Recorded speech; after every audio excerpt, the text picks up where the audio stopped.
Have you ever wondered why some churches make disciples who truly grow and reproduce while others seem to simply maintain the status quo? Imagine transforming your ministry by developing key habits that make you not just a good disciple maker, but really a successful one. Hi, my name is Brian, and welcome to this video on 6 elements to be a successful disciple maker. Drawing from over 20 years serving Christ as a pastor and a youth pastor, I explore how churches can move beyond reacting to circumstances and intentionally building a discipleship process that forms mature believers who love God and love others. Let's break this down into 6 components essential to successful disciple making. The first element is modeling. Modeling means living the change you want your disciples to see. It's not just about talking about spiritual growth. It's about demonstrating it in every aspect of your life.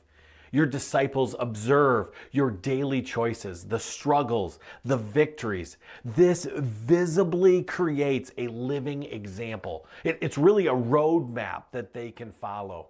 The saying, practice what you preach, isn't just catchy. It builds credibility and trust. When you share both victories and vulnerabilities, you inspire others to step into the journey of growth, even when the path isn't perfect. One practical step is to focus on a specific area of personal growth. Perhaps it's deeper commitment to prayer, Bible meditation, journaling, maybe even serving others, and share your journey. Your honest example shows that growth is a process and that God remains faithful even in our struggles. Remember, every interaction is an opportunity to demonstrate Christ's love. That's just the first one. The second one is fellowship. Really, the heartbeat of any vibrant ministry is fellowship. Fellowship is not just having meals together or eating together. Fellowship is about creating deep, meaningful connections that foster spiritual growth, actually encourage genuine community. Fellowship means providing a safe place to be vulnerable. When disciples gather in small groups or mentorship settings, they share personal stories, they discuss challenges, and encourage one another. This openness builds trust. It builds accountability. The very foundation that transforms the early church when believers broke bread together and supported one another in prayer. Practical fellowship can take many forms, such as small group Bible studies, ABF classes, community events, serving together. One of the greatest ways to do this is to do a project together. These regular gatherings or projects remind us that we're all in this journey together, growing closer to God and to one another. The third element is leadership. Effective discipleship requires clear and intentional leadership that sets a vision and guides disciples towards the next level of growth. Great leaders are like lighthouses in a storm. They not only point the way, but they walk the path alongside their disciples. Your role is to clearly articulate what the next step looks like and to bridge the gap between where someone is now and where they're meant to be. Leaders should share their personal stories of transformation, both successes and setbacks. These create an environment where questions are welcomed, growth is encouraged. Listening to your congregation and recognizing individuals' strengths are key to tailoring your guidance so that every disciple understands their next step. The fourth principle is structure. A clear and intentional framework guides individuals from one stage of spiritual growth to the next. Without some kind of structure, growth can be haphazard or even uncertain. Think of structure as like a roadmap that outlines the journey from being unsaved to becoming mature, a reproducing disciple, a disciple that makes disciples.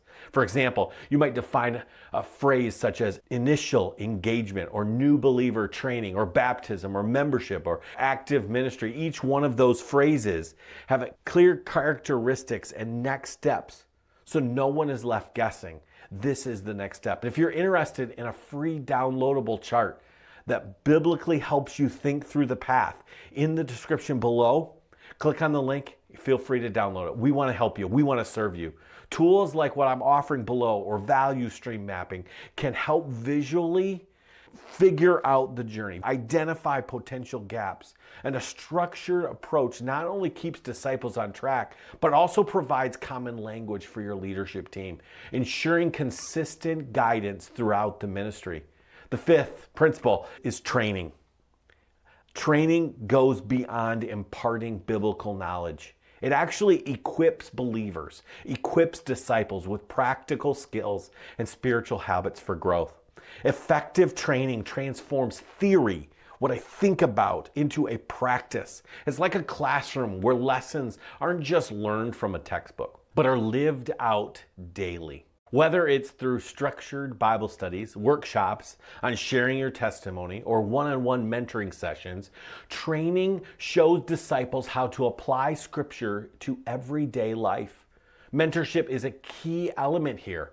Walking alongside your disciples, sharing both successes and struggles, builds trust and models what a Christ-centered life looks like. Ongoing support through regular meetings or accountability groups, these just reinforce that learning and applying these biblical truths to a continuous journey of loving our great God. Finally, the last element is accountability. This is the one that nobody really wants and is probably lacking the most within the modern church. The framework ensures that leaders and disciples remain committed to growth. At its core, accountability builds relationships that are honest and transparent, and feedback is expected. It's not about judgment. It's about mutual support.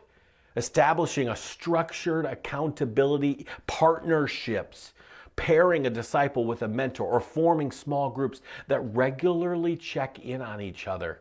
Regular meetings to review goals, discuss Scripture, pray together, help with spiritual growth on a continuous shared endeavor is powerful and can really help and spur a believer on.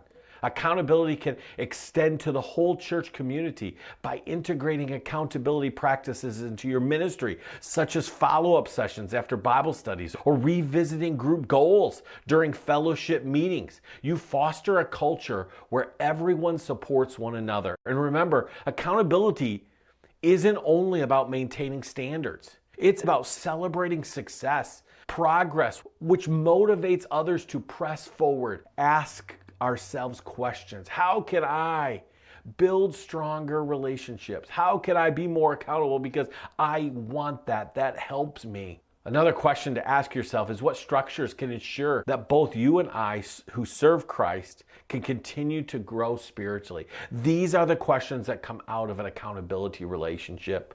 These 6 elements: modeling, fellowship, leadership, structure, training, accountability, they form the backbone of a mature discipleship process. When a church intentionally develops these areas, making more and better disciples becomes a living reality. If you found these insights helpful, please give the video a thumbs up, subscribe for more on discipleship and ministry growth, share your thoughts in the comments below, maybe how you can incorporate these principles into your ministry. We want to start that conversation. We want to help you. And remember, intentional discipleship transforms lives and builds a legacy of faith. Thanks for watching, and I'll see you on the next video.